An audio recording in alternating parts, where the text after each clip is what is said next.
அஸ்ஸலாமு அலைக்கும். மறுமை நாளில் சூரியன் மிக அருகில் வரும். அன்று நிழல் என்பதே இருக்காது. ஆனால் அல்லாஹ்வின் அர்ஷின் நிழலில் 7 வகையான மனிதர்கள் இருப்பார்கள் என்று நபி ஸல்லல்லாஹு அலைஹி வஸல்லம் அவர்கள் கூறினார்கள். அவர்கள் யார் தெரியுமா?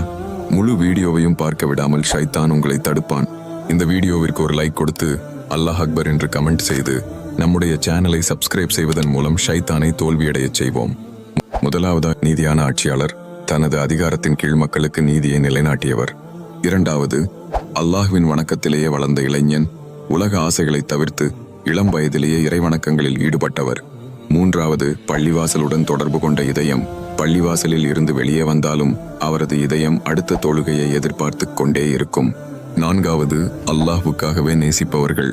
அல்லாஹ்வுக்காக ஒருவரை ஒருவர் நேசித்து அவனுக்காகவே பிரிபவர்கள். ஐந்தாவது, ரகசியமாக தர்மம் செய்பவர். வலது கை கொடுத்தது இடது கைக்கு தெரியாத அளவுக்கு ரகசியமாக தர்மம் செய்பவர்.